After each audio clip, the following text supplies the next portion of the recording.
Do you ever feel stuck in a soul-crushing cycle where days bleed into each other as you tend to all of life's mindless hassles instead of progressing your goals? You're driven to achieve, yet the mundane management of life suffocates your time. Well, the science reveals a simple solution for reclaiming all of that stolen time and attention: the math of peak performance. Now, I'm Rian, co-founder and CEO of the Flow Research Collective. We've trained everyone from Audi Accenture to the US Air Force to use neuroscience-based principles to access states of flow and profound peak performance at will. During my college years back in Ireland, I saw a disturbing pattern play out over and over. Friends who were a few years older than me had the time of their lives as a student. And then within a year of leaving university, they would end up choked by a necktie in a faceless corporation doing soulless spreadsheet work. And I'd run into these friends every now and then around Dublin while I was still in college. They'd look at me, their face pale, all the joy from college gone from their eyes, and they'd speak with sadness about how utterly bleak their lives had become. And this made an impression on me. I determined that no matter what, I would avoid this fate. But the only way that I could figure out how to do so was to not only get my college degree,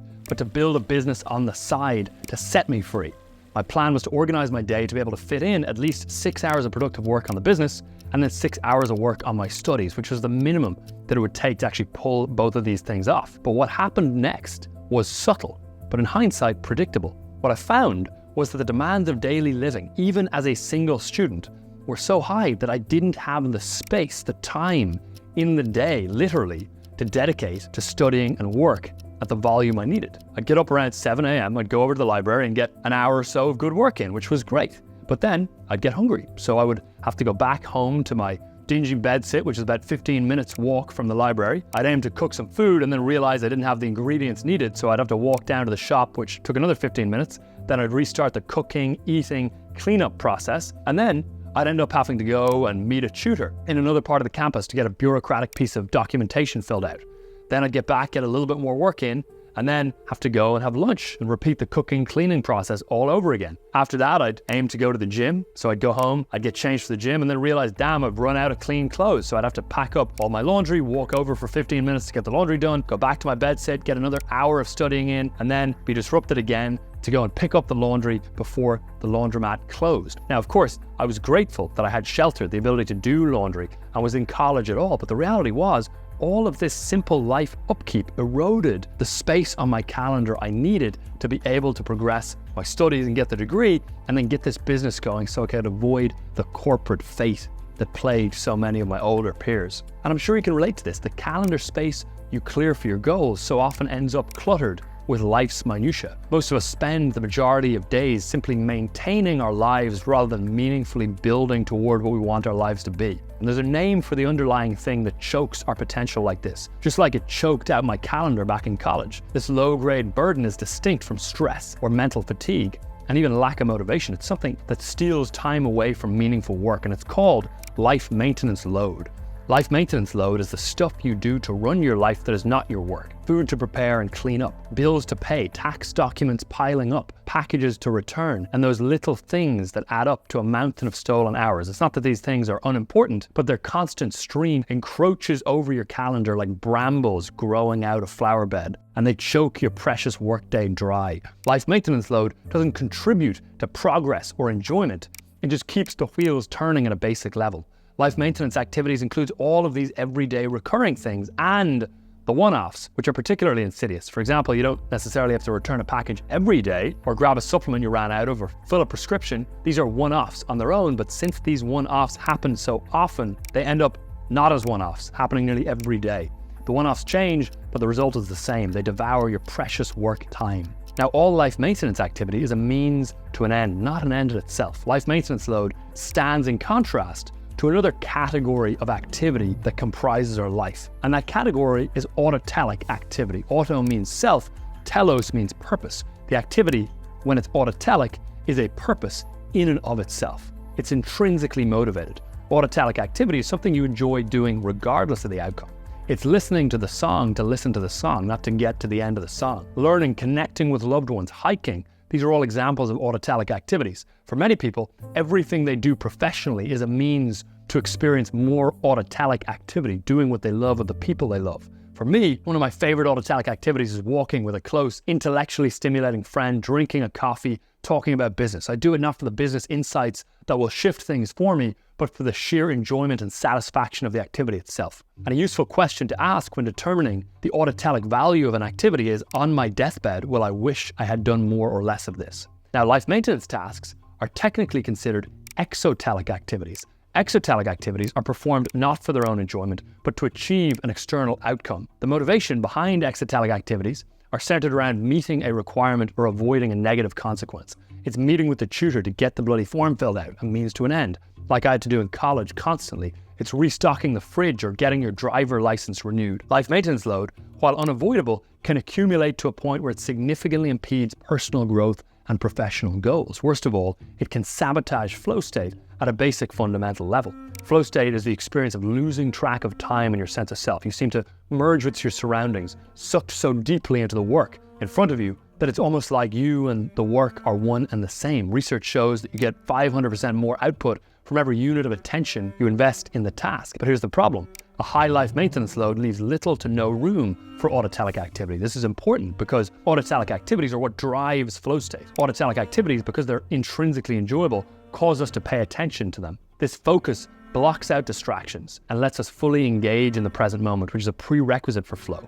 This sustained focus triggers the release of dopamine. This neurotransmitter drives our reward system, making us feel motivated, engaged, and focused on what we're doing. Then, autotelic activities often lead to a decrease in the activity of our self-focused internal chatter from the default mode network. This allows us to lose our sense of time and self, becoming completely absorbed in the task at hand. Happening in the brain when engaged in autotelic activity, we can see that life maintenance load ends up being one of the most formidable and overlooked flow blockers of all. First, life maintenance activities constantly fragment your day. Each interruption forces your brain to switch gears. This destroys the deep focus flow requires. Like me, being deeply immersed in study or building my business in college, and then having to get up and go and do laundry. Then, life maintenance activities are rarely engaging enough to trigger a flow state. Life maintenance activities are also full of the mundane, self-referential tasks that keep your default mode network buzzing, with self-consciousness staying high. This inhibits the sense of you losing yourself that's fundamental to flow. If left unchecked, what happens is life maintenance load multiplies to such an extent that your schedule becomes fundamentally,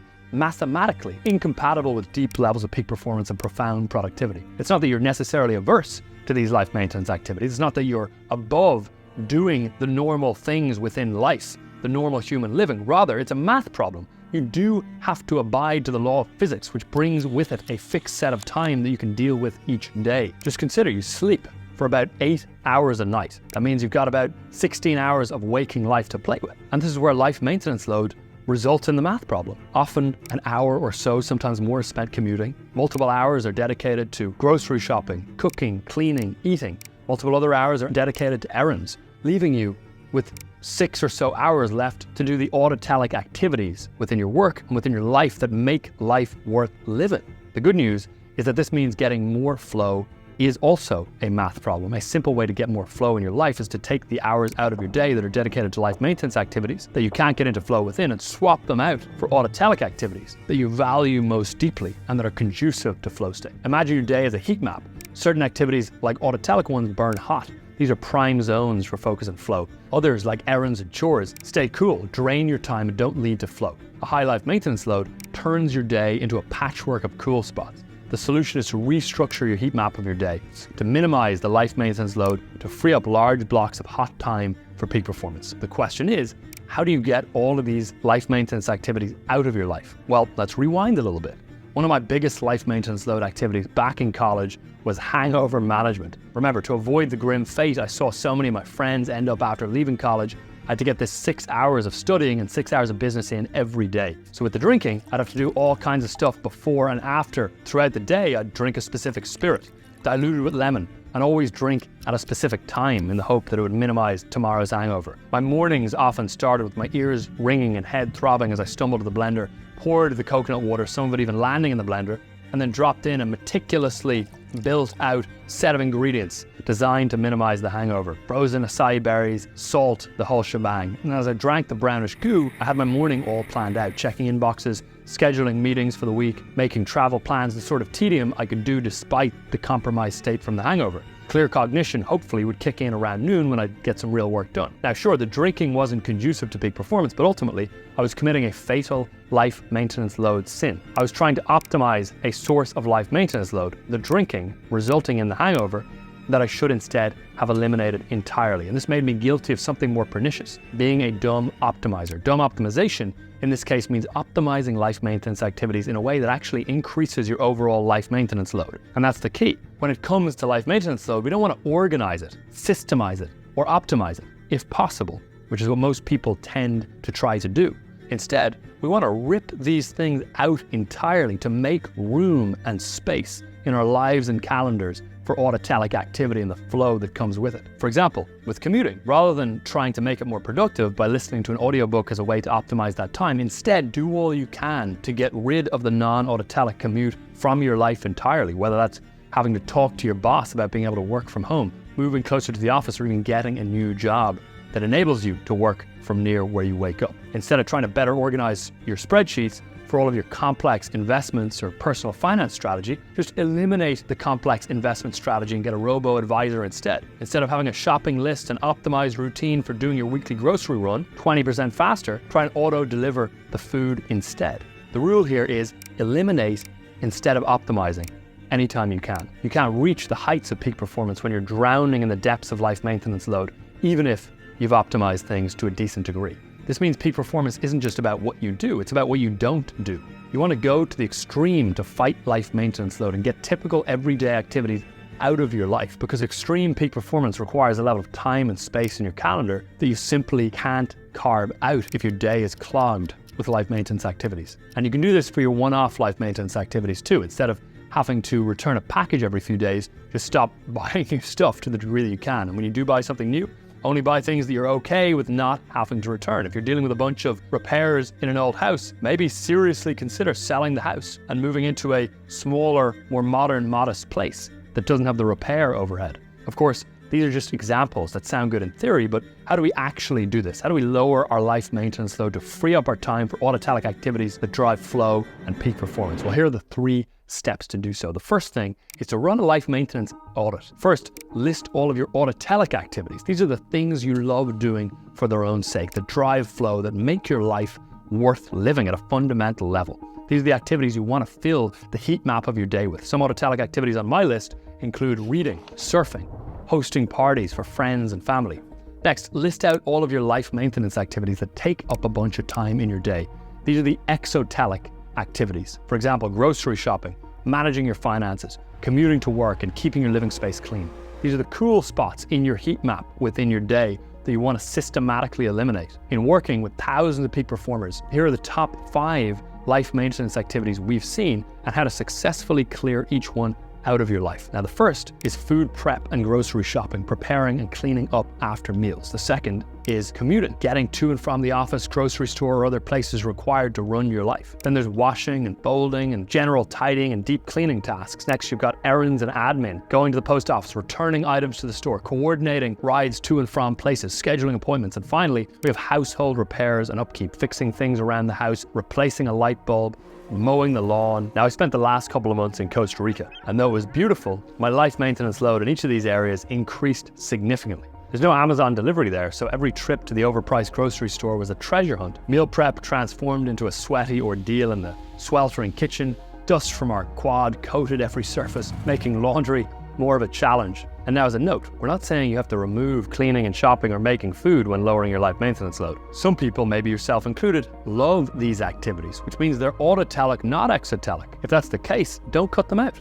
But if they are exotelic for you, a means to an end, then they're adding to your life maintenance load, and cutting them is key to make space in your life for peak performance. And by the way, in some cases, you need to identify the upstream source of the life maintenance load. In my case, back in college, it was drinking, which was actually kind of an autotelic activity, but it resulted in an immense amount of downstream exotelic activity and increased life maintenance load. Whereas if I just replaced that with hiking with friends, which didn't have any downstream exotelic activities, I would be in much better shape and would have avoided being a dumb optimizer. Now, some other common activities that are underlying sources of life maintenance load include social media use, checking your phone in the bathroom or in bed, and mindlessly watching TV or Netflix. It's not just the time these activities take, it's the downstream increase in life maintenance load they cause. So, run this life maintenance load audit.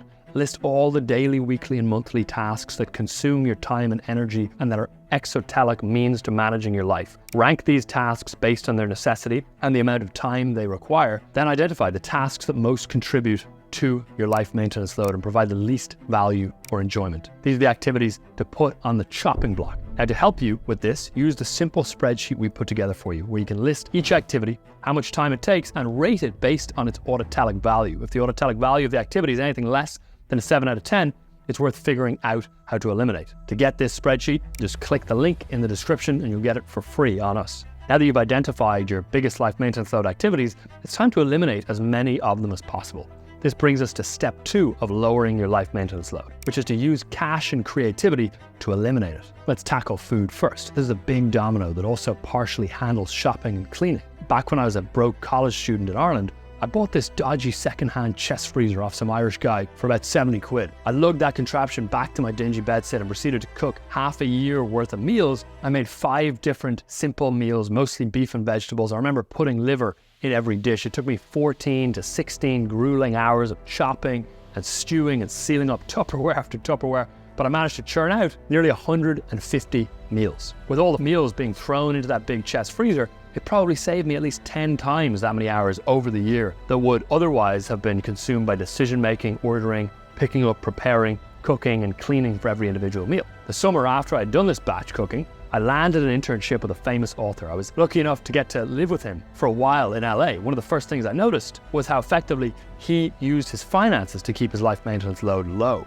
Life maintenance load is a liability that is worth paying down. He considered it the most consequential liability to keep low. Now, here's some ways that this mentor invested in keeping his life maintenance load low using cash. So what he did was he paid for a meal delivery service that made fully ready meals every week that he could just put in the fridge. He didn't have to cook them or clean up afterwards. He had a cleaner to come once a week and clean his house, home office, and do the laundry. For his personal finances, he lowered his financial life maintenance load by no longer investing in anything complicated and instead just automatically investing in the S&P 500. No real estate, crypto, or other stuff. What I learned from this mentor is that the key is to view low life maintenance load as an asset, a premium asset that will compound that you want to manage as attentively as possible. It's one of the best things you can do to free up space for autotelic activity, the stuff of life that leads to flow and peak performance. The way to use money for flow is to get life maintenance load down rather than spending money on things that drive life maintenance load up. Many make this mistake once running into wealth. They buy boats, they buy multiple houses, they take on complex hobbies like flying airplanes, which devour their life and their calendar with associated life maintenance load. Now, of course, these activities may be autotelic for you, and if that's the case, maybe the life maintenance load that comes with them is worth the cost. Just be conscious of that. Now, if you have the resources, the chances are, if you're like most people, you're spending far too little on lowering your life maintenance load. And by not lowering it, you lose time that you can never reclaim. When it comes to life maintenance load, peak performance is less about what you do and more about what you remove, not just action, but elimination. So take the things you listed during your life maintenance load audit, all the things that require the most time and lead to the least enjoyment, and then start at the top with the most time-consuming task. And for each item, ask yourself, can I eliminate this entirely using cash or creativity, whatever I have more access to? And if yes, remove it from your life immediately. If not, find ways to automate it, delegate, or hack it down to a manageable size. Throw money at it if you can. Get creative if you don't have the resources, like I did back in college, and relentlessly attack each source of life maintenance load until it's dropped down, even if these are things that are considered normal or expected parts of life, because the chances are, if you're resonating with this, you're not looking for a normal life, you're looking for an extraordinary one. And when you do this, it will free up precious time and space for the autotelic activities that drive flow, fulfillment, and peak performance. And to help you with this, use the free spreadsheet we've provided. Just click the link in the description to access it. Next to each activity in the spreadsheet, write down how you plan to remove it. Now, after you eliminate the biggest contributors to your life maintenance load, there's something we have to do to make sure the load doesn't creep back into your life and claw away the calendar space that you've just freed up. And that brings us to the third step, which is to keep the brambles trimmed. One of my ways to keep life maintenance load low is having food run on autopilot. No cooking, deciding, choosing, just automatically delivered meals that I can eat without thinking about it. A little while back, I got sick of the meals, so I canceled the service and I didn't bother getting another meal delivery service set up. Instead, I kind of just, without thinking about it, did a big grocery order from Amazon, thinking that that would do the trick. And then suddenly I found myself every single day cooking for 45 minutes a day and having to think about what ingredients I was going to buy the next week. Before I knew it, my life maintenance load had kind of crept back up. And here's the key. Life maintenance load requires more effort in the short term to make low or keep low, but saves you endless effort day after day in the longer term. I had succumbed to the trap of ignoring life maintenance load, not putting the time up front to eliminate it, but instead being more subtly choked out by it day after day. So the next step to lowering life maintenance load is to keep the brambles of your life maintenance load trimmed back. Imagine your life maintenance load as a garden overrun with brambles. Initially, these brambles might be sparse, easily navigable, but left unattended, they quickly grow, entangle, and spread. Just as brambles will naturally overtake a garden, your life maintenance load will, without intervention, increase over time. Each additional activity, whether a new project, social obligation, or a hobby, becomes a bramble in our garden. Tending to this garden involves regular maintenance every few months to prevent the brambles from choking out valuable space. Otherwise, our calendar once again becomes fundamentally incompatible with peak performance. So the key is to run the first 2 interventions every 6 months. That is, list out all of your life maintenance load activities and your autotelic activities and rank them based on time required and autotelic value, and then cut them out starting from the top of the list. Over time, you'll develop an eliminative mindset and you'll naturally bias toward keeping life maintenance load low, blocking things from coming in, and more aggressively eliminating that which can be removed. And here's something else to watch out for when you're eliminating non-autotelic life maintenance activities. The brain is great at rationalizing behavior. If you're not careful, it can easily talk you into continuing to do things that are worth eliminating instead. It'll only take a minute to fold the laundry or fry up this meal, the brain might say. The reality is that minute or 2 adds up. It usually takes longer. And if you allow yourself to apply that a minute here, a minute there kind of logic, over time and across your life, those minutes will add up and compound on each other. Your calendar will become clogged with life maintenance activities once again. And this isn't about being elitist, as if you're above doing the laundry or preparing food. Far from it. It's just about recognizing the reality of just a few minutes here and just a few minutes there. Any time and attention allocated to life maintenance load is potentially time that could be liberated for autotelic activity and flow instead. And here's the key to remember: elimination is reversible. You can always remove the activity and reintroduce it later. It's worth running the experiment to see if you're better off without it. So the math is simple. When you subtract the trivial, you make more room for the meaningful. Thankfully, Mozart, Immanuel Kant, Marie Curie understood this. They kept their life maintenance load low, kept their autotelic activity high, spent lots of time in flow, and positively impacted the world for centuries through doing so. Reclaiming just 3 hours lost to the logistics of running your life could allow you to get more flow and reach your goals much faster. Lowering exotelic activity that leads to life maintenance load and increasing autotelic activity is how you make your death more regret-proof too. And bear in mind, though it may seem like it, lowering your life maintenance load isn't a selfish move to make. By optimizing your life for flow and fulfillment, you become a better version of yourself, more present and engaged with your loved ones, more productive in your work, more impactful in your contribution to the world, and more fulfilled in your personal pursuits. And as you lower your life maintenance load and clear space in your calendar for more flow, you'll want to ensure you capitalize on the hours in the day when you're hard-coded to perform at your peak. To learn how, tap the video on screen.